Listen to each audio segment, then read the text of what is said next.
आज जो हमारा टॉपिक है सेकंड लेक्चर समझ लें। आज आपको टीचर दे रही हैं बच्चों। आज जो मेरा टॉपिक है वो है Henry law.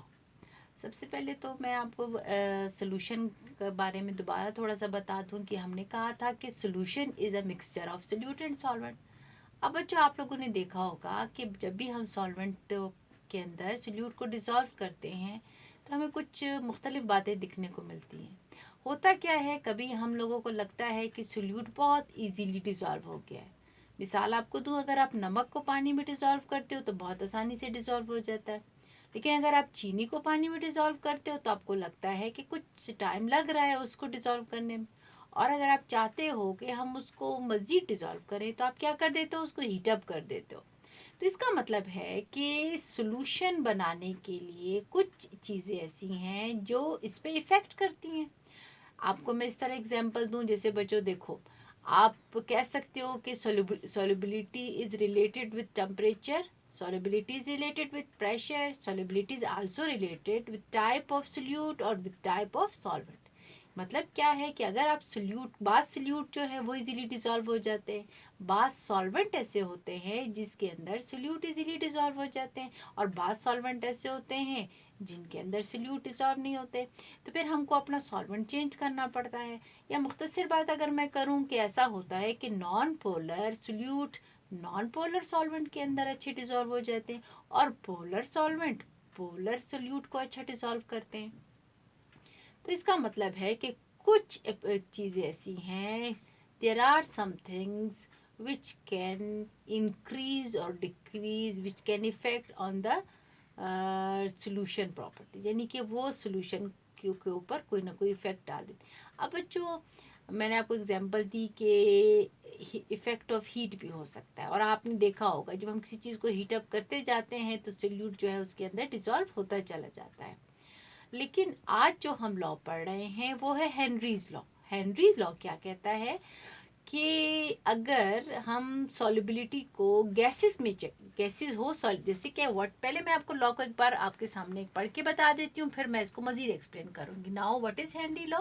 According to law, scientist थे हेनरी, उन्होंने अपना एक लॉ दिया। उन्होंने कहा कि the solubility of gases in a liquid is directly proportional to the pressure of the gas above the liquid at a given temperature। अब बच्चों ये मैंने लाइंस आपके सामने पढ़ दी, अब मैं आपको थोड़ा सा एक्सप्लेन कर देती हूँ। जैसे बच्चों मैंने आपको देखो, हमारे पास तो जनरल जो सोल्यूशन हमारे माइंड में आता है ना, वो सोल्यूशन आता है जो हम कहते हैं भाई सॉलिड सोल्यूट है और हमारे पास लिक्विड सॉल्वेंट है। लेकिन बच्चों ज़रूरी नहीं है, बाज़ औक़ात ऐसा होता है कि सोल्यूशन में हमारे पास सॉल्वेंट एक लिक्विड है और उसके अंदर जो सोल्यूट है वो एक गैसेस है। अब जहन कहता है कि यार क्या ऐसी चीज़ होगी जो गैसेस को सॉल्वेंट के अंदर डिसॉल्व कर दे। तो बच्चों, गैसेस को किसी भी लिक्विड सॉल्वेंट में डिसॉल्व करना मच डिफ़िकल्ट, बहुत ही मुश्किल होता है कि हम एक गैस को एक सॉल्वेंट, और वो भी लिक्विड सॉल्वेंट पे डिसॉल्व कर दें। गैस गैस में बड़ी आसानी से मिक्स हो जाएगी, हम कह सकते हैं कि gases can mix with each other, और वो जब मिक्स होंगी हम उनको भी सोल्यूशन कह सकते हैं। लेकिन हेनरी ने उस वाली सोल्यूशन की बात की है जिसमें सॉल्वेंट एक लिक्विड है और हम उस लिक्विड में गैस को डिसॉल्व करना चाहते हैं। अब बच्चों अगेन ये डिपेंड करता है, मिसाल के तौर पे आपके पास पानी है, आप कहते हो भाई मैं इस पानी में अमोनिया को डिसॉल्व कर दूं, मैं इस पानी में सल्फर डाइऑक्साइड को डिसॉल्व कर दूं, मैं इस पानी में ऑक्सीजन को डिसॉल्व कर दूं, मैं पानी में कार्बन डाइऑक्साइड, तो आपको क्या लगेगा, आपको मुख्तलिफ आंसर्स मिलेंगे। आपको लगेगा कि इट्स क्वाइट डिफ़िकल्ट कि हम ऑक्सीजन को पानी में डिसॉल्व कर दें या हम कार्बन डाइऑक्साइड को पानी में डिसॉल्व कर दें। अच्छा, अब होता क्या है, उसने कहा कि हाँ, हेनरी साहब फरमाते हैं, हेनरी साइंटिस्ट हमारे क्या कहते हैं कि हम गैस को लिक्विड में डिसॉल्व कर सकते हैं। So it depends upon pressure. As you know girls, आपको अच्छी तरह मैंने एक्सप्लेन किया हुआ था कि गैसेस की जो प्रॉपर्टी है वो प्रेशर से बहुत रिलेटेड है।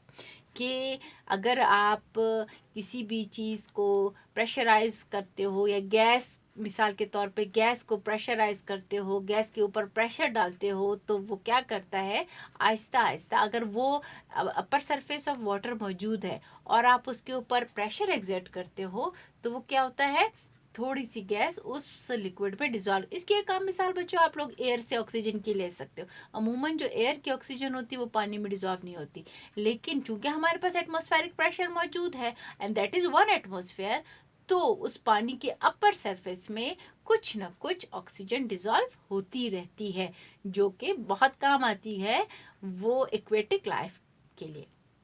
अच्छा, तो फिर हम हेनरी की तरफ आ जाते हैं। The solubility of gases liquid is directly proportional to the pressure. It's mean when we are increasing pressure, when we are increasing pressure above the liquid surface, क्या होगा, सोल्यूट जो कि गैस की फॉर्म में है वो ज्यादा से ज्यादा डिसॉल्व होना शुरू हो जाएगी। तो हम कह सकते हैं solubility depends upon increasing pressure. If we are increasing pressure, solubility will increase. If we are decreasing pressure, solubility will be also decrease. और ये एक साथ उन्होंने एक बात ये भी की बच्चों, एट अ गिवन टेम्परेचर, अगर हम ये कहें कि temperature should not be change, temperature को चेंज नहीं होना चाहिए, क्योंकि हमको पता है कि टेम्परेचर अगर राइज अप हो जाता है तो गैस क्या कर जाती है, एवोपरेट कर जाती है। तो अगर हम कहें कि फिक्स टेम्परेचर और given temperature, temperature should not be change, then gas can be dissolved in liquid with the increasing pressure.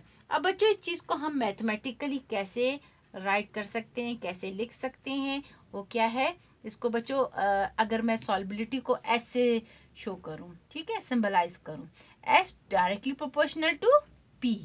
What is S? S is solubility. What is P? P is pressure where above the liquid surface, they are directly proportional. अब direct relationship मैं आपको बता चुकी हूँ बच्चों, बता देती हूँ, क्लास में हम ये बात कर चुके हैं कि direct relationship one thing is increases, other thing is also increase. Direct relation यानी कि अगर सॉल्युबिलिटी इंक्रीज होती जाएगी जब आप किसकी, सोल्यूट की, जब आप, और सोल्यूट कौन है बच्चों, गैस। गैस तो क्या होगा, when we are pressurizing gas, जब हम गैस के ऊपर प्रेशर एक्सर्ट करेंगे, सॉरी हम ये कह सकते हैं लिक्विड सरफेस के ऊपर जो गैस मौजूद है उसको प्रेशराइज करेंगे तो आहिस्ता आहिस्ता सॉल्युबल होगी। और प्रोपोर्शनलिटी के लिए बच्चों आपको पता है हमेशा एक कांस्टेंट होता है, दैट इज के। तो अगर हम इस प्रोपोर्शनलिटी साइन को रिमूव करना चाहें और इजिकल टू में कन्वर्ट करें तो क्या हो जाएगा, एस इजिकल टू के पी। गर्ल्स के चूंकि हेनरी साइंटिस्ट के की वजह से उनकी मैथमेटिकल कैलकुलेशन से आया है, तो हम we can say that here K is Henry constant.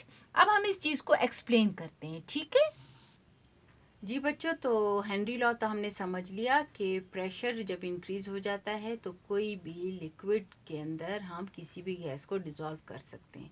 अभी मैं आपको एक्सप्लेनेशन दे रही हूँ with the help of an example. Example मैंने यहाँ किसके लिए, कार्बन डाइऑक्साइड की। तो बच्चों देखो सॉल्युबिलिटी, पहले इसको पढ़ लेते हैं फिर हम देखते हैं। Solubility of carbon dioxide in 100 grams of water. हमने क्या किया है, 100 ग्राम्स ऑफ वाटर लिया है, ठीक है, और हमने उसके अंदर कार्बन डाइऑक्साइड को डिसॉल्व किया है।